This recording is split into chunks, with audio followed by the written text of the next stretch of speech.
Les universités du monde entier ont vécu de grands bouleversements depuis quelques mois. De par leur structure, leur clientèle et leur mission, on a pu observer que les institutions d'enseignement supérieur à tous les niveaux se sont avérées vulnérables face à la pandémie. Mais certaines ont été affectées plus que d'autres. Dans cette séance, je souhaite aborder l'impact de la crise pandémique sur la gouvernance universitaire en étudiant plus précisément les facteurs de résilience qui ont permis aux universités de s'adapter. Nous allons étudier les répercussions immédiates de la crise COVID-19, mais aussi les changements durables que l'on peut anticiper à moyen et à long terme. Nous sommes maintenant prêts à entrer dans le vif du sujet et mon intervention se divisera en 3 parties. Premièrement, je propose de revenir sur la notion de gouvernance universitaire telle qu'on l'entend dans nos projets de recherche et de formation en proposant une mise en contexte pour discuter de résilience universitaire.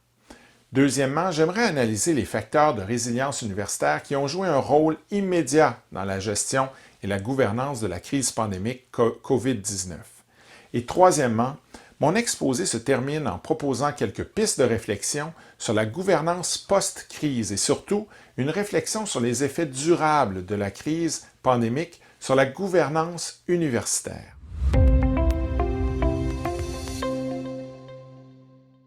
Commençons par définir et décrire les composantes de la gouvernance universitaire. Dans le cadre de nos travaux, la gouvernance universitaire combine à la fois la gestion stratégique et la gestion opérationnelle des universités. Sur le plan stratégique, elle met l'accent sur la planification du développement des universités, les transformations ainsi que les innovations qu'elles doivent assumer pour répondre aux besoins sociétaux. Maintenant, la gestion opérationnelle des universités réfère à la gestion courante des activités universitaires que sont l'enseignement, la recherche, les activités de soutien aux étudiants, la coopération internationale, la gestion des ressources humaines, financières et logistiques qui permettent d'accomplir la vision stratégique et la mission universitaire. Dans cette présentation, nous étudions plus précisément la notion de résilience que nous mettons en relation avec la gouvernance universitaire. En fait, la crise que nous vivons en ce moment nous permet d'identifier les capacités d'adaptation des organisations universitaires, incluant leurs forces, mais aussi leur vulnérabilité. Et dans ces circonstances, on réalise qu'il y a des effets de système, c'est-à-dire des effets reliés aux capacités organisationnelles. Mais surtout, on réalise que la résilience dépend en grande partie des capacités humaines. Et on prend réellement conscience que ce sont toutes ces personnes qui permettent le fonctionnement des organisations. Donc, la résilience universitaire repose en grande partie sur la robustesse des systèmes organisationnels existants, ainsi que sur les capacités d'adaptation et d'agilité du personnel au moment où un événement perturbe le fonctionnement normal de l'organisation. Afin de mieux apprécier l'impact de la crise sanitaire sur la gouvernance universitaire, nous allons nous concentrer plus particulièrement sur les facteurs de résilience qui ont permis aux institutions universitaires de répondre efficacement ou non à la crise pandémique. Premièrement, nous allons discuter de la résilience dans la continuité des activités pédagogiques. Deuxièmement, nous allons discuter de la résilience dans la continuité des activités de recherche. Troisièmement, nous allons réfléchir à la résilience dans la gestion des mobilités et des activités internationales, sujet très important pour le présent symposium.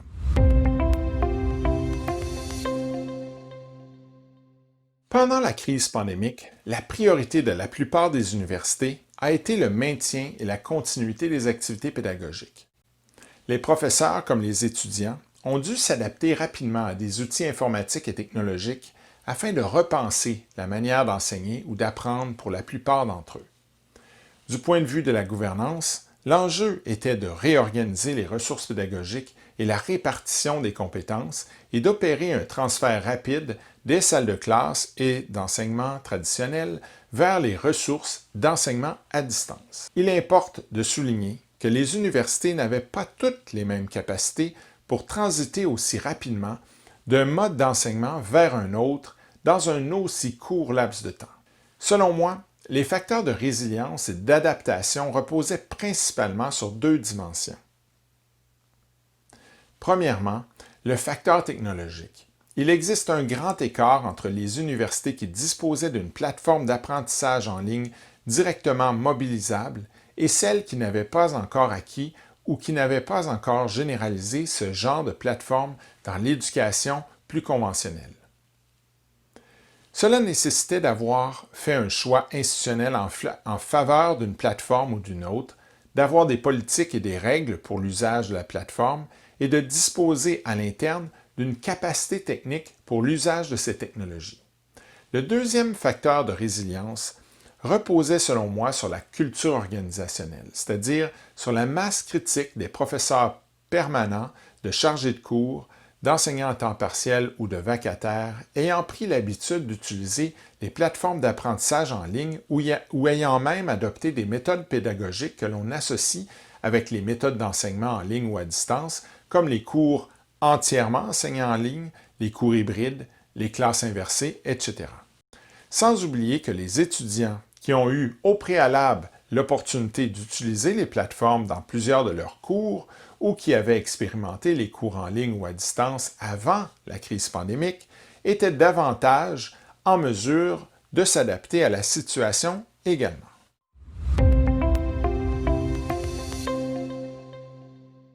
À première vue, la recherche universitaire ne fait pas forcément partie des services essentiels en temps de crise. En fait, la pandémie a eu deux types d'impacts sur les activités de recherche. Premièrement, elle a certainement eu tendance à ralentir et à déstabiliser les programmes et les activités de recherche déjà existants. Il faut dire que toutes les conférences et les activités de recherche non essentielles ont été rapidement annulées ou reportées à plus tard afin de respecter les principes de distanciation sociale.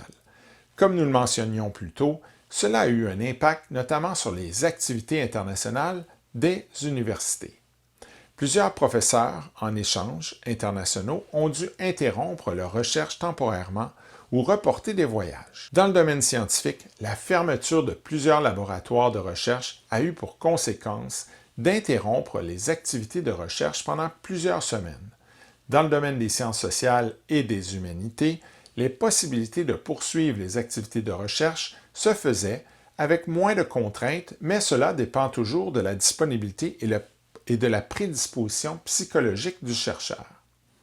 Il faut aussi mentionner que le déplacement des efforts vers la continuité pédagogique et l'adaptation aux pédagogies à distance et en ligne ont probablement ralenti les activités de recherche pour plusieurs confrères professeurs. En revanche, la pandémie a aussi créé une demande auprès des universités afin de prendre part aux efforts de lutte contre la pandémie. Évidemment, la première chose qui vient en tête sont les ressources pour la recherche d'un vaccin ou les conseils en santé publique dans le domaine de l'épidémiologie.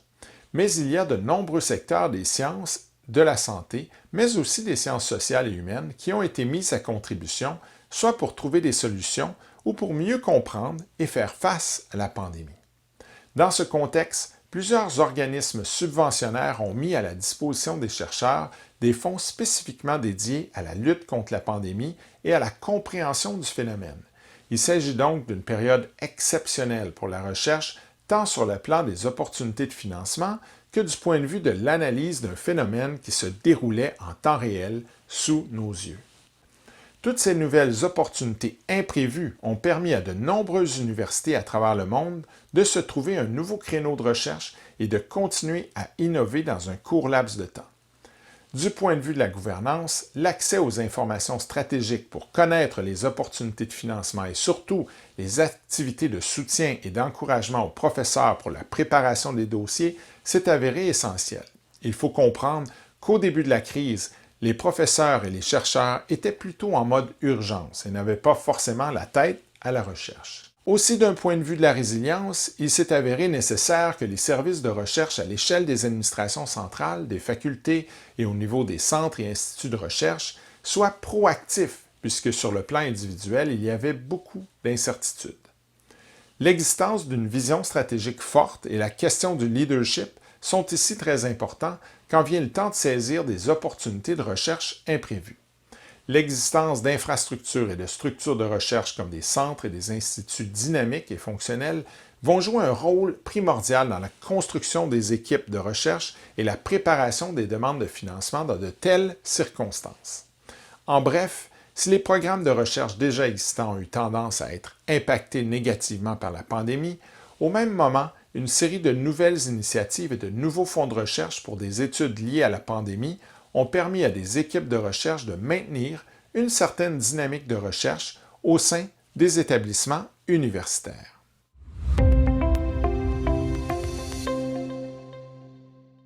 Une des grandes préoccupations des universités dès le début de la pandémie a été la gestion des mobilités et des activités internationales.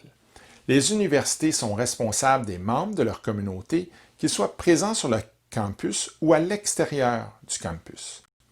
Comme les universités sont des milieux à haute intensité d'échanges internationaux, les universités ont dû réagir rapidement afin de fournir un soutien à tous ceux et celles qui étaient en échanges internationaux sur leurs campus respectifs.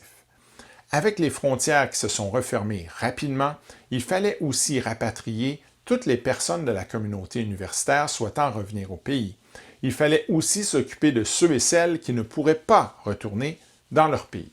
Parmi tous les étudiants, plusieurs d'entre eux se sont retrouvés dans une situation particulièrement vulnérable en faisant face au dilemme entre le retour dans leur pays d'origine ou rester sur place ne sachant pas quand les frontières allaient rouvrir ni dans quelles conditions allaient se retrouver les transporteurs aériens et terrestres. Du point de vue de la gouvernance, les universités ont été contraintes d'élaborer des plans de gestion des mobilités dans un laps de temps extrêmement serré. Les ressources humaines et financières nécessaires pour mettre en œuvre le plan de contingence devaient être engagées précipitamment pour répondre aux besoins. Du point de vue de la résilience, les universités qui ont des activités internationales disposent généralement de points de service pour les activités internationales, de compétences spécialisées et de contacts internationaux. Cela dit, la situation pandémique sans précédent a mis à l'épreuve la robustesse du système de gestion des mobilités internationales dans toutes les universités. Cela a certainement été un des plus grands défis à gérer pour celles-ci. Et il est à prévoir qu'à l'avenir, les universités vont se doter davantage de plans de contingence pour faire face à ce genre de situation.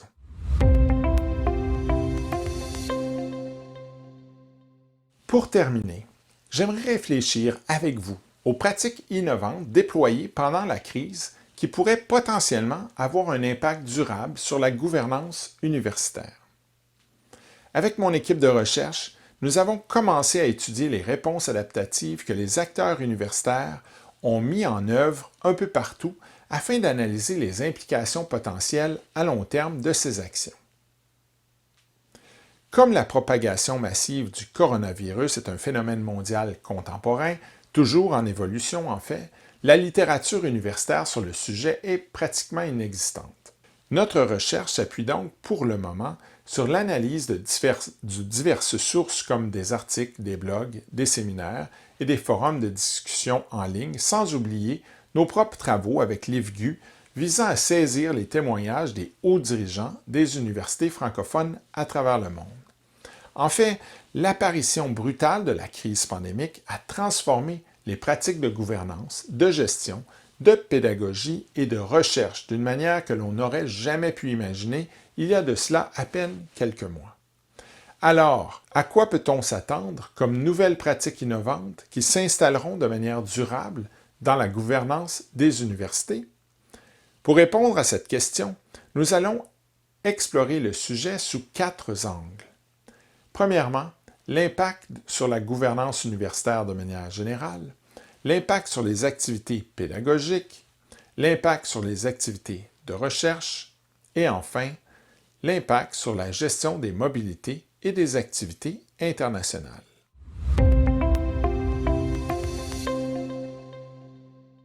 Comme nous l'avons vu plus tôt, la gouvernance des universités a énormément évolué pendant l'épidémie de coronavirus, notamment en ce qui concerne les pratiques administratives, l'utilisation des technologies pour communiquer, la manière dont les réunions se déroulent et le développement des politiques de télétravail. En fait, cette crise a obligé les universités à revoir en entier leur mode de fonctionnement. Cette transformation a mis à l'épreuve la polyvalence du personnel universitaire tout en mettant en lumière son niveau de capacité technologique. On peut donc s'attendre à moyen et à long terme que les universités consacreront désormais plus de temps, de ressources financières et de personnel au renforcement des capacités technologiques. Ces services auront comme mission de s'assurer que le personnel administratif, les enseignants et les bibliothécaires maîtrisent tous suffisamment l'utilisation des technologies d'enseignement et de télécommunication dont ils ont besoin pour remplir leur rôle respectif. L'autre transformation importante à laquelle on peut s'attendre porte sur les politiques de télétravail dans le milieu universitaire. Plusieurs universités n'avaient pas encore de politique claire sur la question. Pendant la pandémie, c'est toute la communauté universitaire qui a acquis de nouvelles connaissances informatiques et un nouveau mode de fonctionnement. Il faut donc s'attendre à ce que plusieurs universités se dotent de meilleures politiques en matière de télétravail ou clarifient celles-ci après la pandémie. Et enfin, il faut aussi s'attendre à ce que les universités intègrent davantage dans leur planification stratégique des plans d'urgence et une analyse plus poussée des risques et des mesures de mitigation. Bref, il s'agit de chantiers à prévoir en matière de gouvernance universitaire pendant les prochaines années qui vont permettre certainement aux universités de renforcer leur capacité de résilience afin de mieux se préparer à faire face à toute nouvelle pandémie ou d'autres situations d'urgence.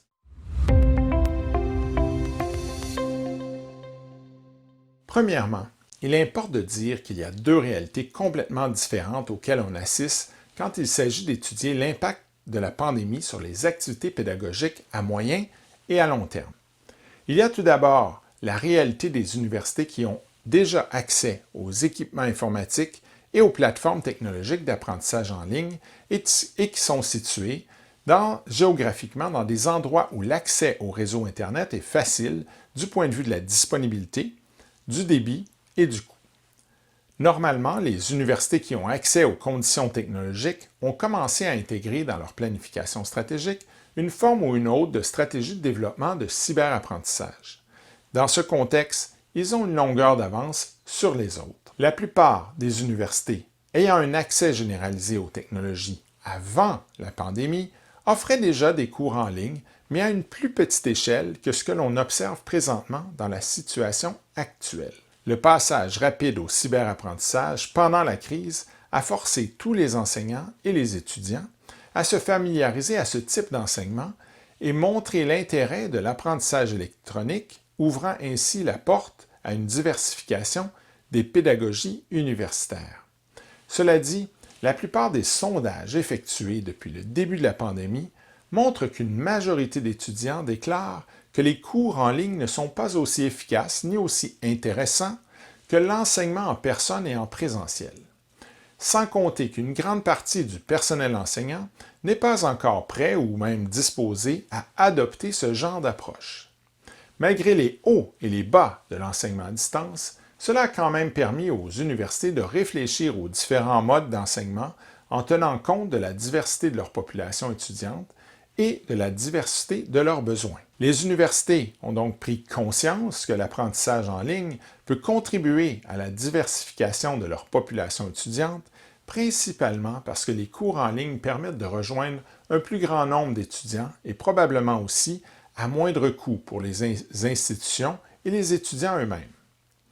Selon moi, ce que l'on peut anticiper pour l'avenir, c'est un processus d'hybridation accrue des pédagogies universitaires, c'est-à-dire un croisement ou un mélange entre pédagogie traditionnelle et le cyberapprentissage. Bien que les cours ne passeront pas entièrement du jour au lendemain en mode distance ou en ligne, on peut néanmoins s'attendre à une grande généralisation, ou une plus grande généralisation à tout le moins, de l'utilisation des plateformes d'apprentissage en ligne et surtout une hybridation de ces cours. En ayant appris à se servir des nouvelles technologies de l'enseignement, plusieurs professeurs vont sans doute avoir tendance à utiliser davantage et à la carte certaines fonctions offertes par les possibilités du cyberapprentissage. Il faut donc anticiper, à moyen et à long terme, un certain remodelage des pédagogies universitaires basé sur le modèle de l'hybridation.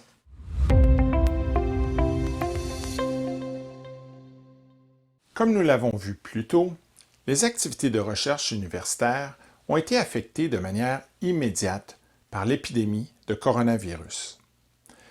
Malgré le fait que plusieurs projets de recherche sont temporairement dans une situation de flou, la pandémie a quand même provoqué de nouveaux créneaux de recherche, de nouvelles manières de communiquer et de collaborer entre les chercheurs. Mais à quoi peut-on s'attendre à plus long terme?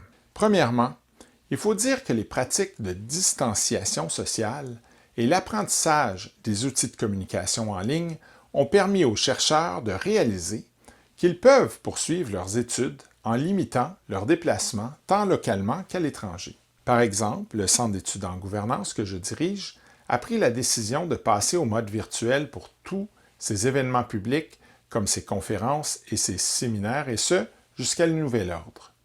Cela va nous donner du temps et la chance d'expérimenter et de renforcer aussi nos capacités dans l'utilisation des plateformes de communication en ligne. Comme nous l'avons dit plus tôt, la recherche universitaire s'est avérée être un allié pour la lutte contre la pandémie de COVID-19. Pour aller de l'avant, les universités ont cherché à développer des objets de recherche nouveaux, de bâtir de nouvelles équipes de recherche, parfois même multidisciplinaires. Ces acquis devraient perdurer à court et à moyen terme. Mais en plus, comme ces recherches sont ciblées sur un enjeu concret et appliqué, cela encourage l'interaction, la collaboration et même la co-création des connaissances avec des acteurs non gouvernementaux. En somme, cela force la main aux universités pour qu'elles accordent une plus grande importance à la mobilisation des connaissances et à de nouvelles pratiques de recherche en réseau.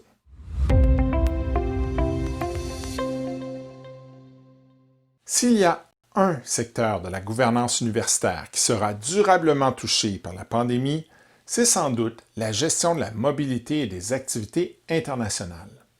L'une des plus grandes préoccupations des universités durant la pandémie a été de s'assurer de la sécurité de ses membres et de toute la communauté universitaire, et tout particulièrement les membres du personnel et les étudiants qui étaient en déplacement ou en échanges internationaux au moment du début de la pandémie.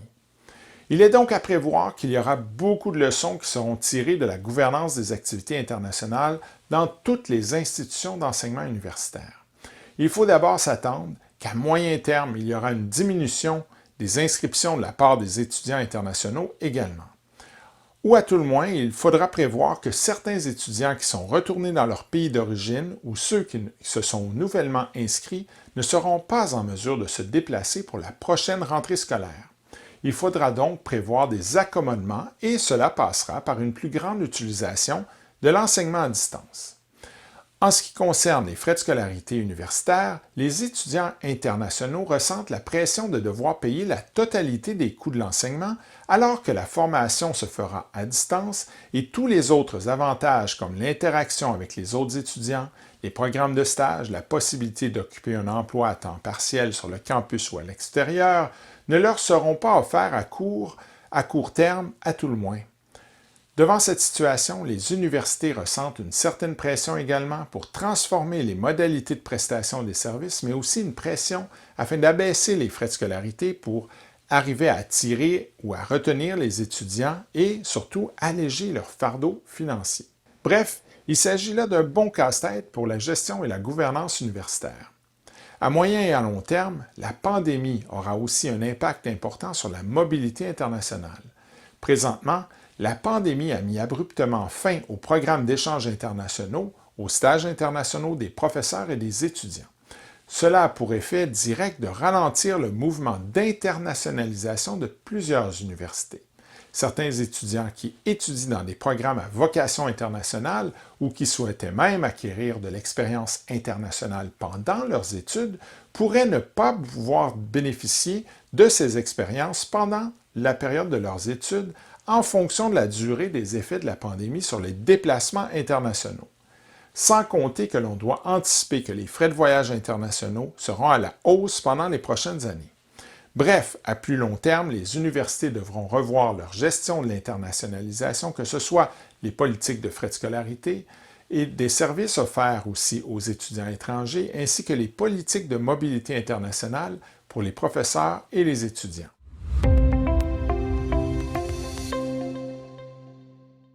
Alors pour conclure, on observe que la présente pandémie a créé des bouleversements importants auprès des milieux universitaires. Ces bouleversements ont eu et auront des répercussions à court, à moyen et à long terme. Mais ces bouleversements ne sont pas tous négatifs. Ils mettent en évidence les forces et les faiblesses du modèle actuel et ils permettent aux universités de renforcer leur capacité de résilience devant des situations d'urgence comme les pandémies, mais aussi comme les autres formes de désastres environnementaux et humains. Ils permettent aussi au milieu universitaire de prendre un pas de recul et d'expérimenter de nouvelles manières de gouverner et de nouvelles approches pédagogiques. Si les universités peuvent tirer des leçons de la situation dans laquelle elles se trouvent aujourd'hui, elles pourront sans doute s'en sortir plus fortes et plus renforcées. Voilà ce qui fait le tour de mon exposé aujourd'hui. J'espère que vous avez apprécié l'état de notre réflexion en ce moment. Nos recherches vont se poursuivre et je vous invite à suivre nos travaux sur le site du Centre d'études en gouvernance. Sur ce, je vous dis au revoir et je vous souhaite une bonne fin de symposium.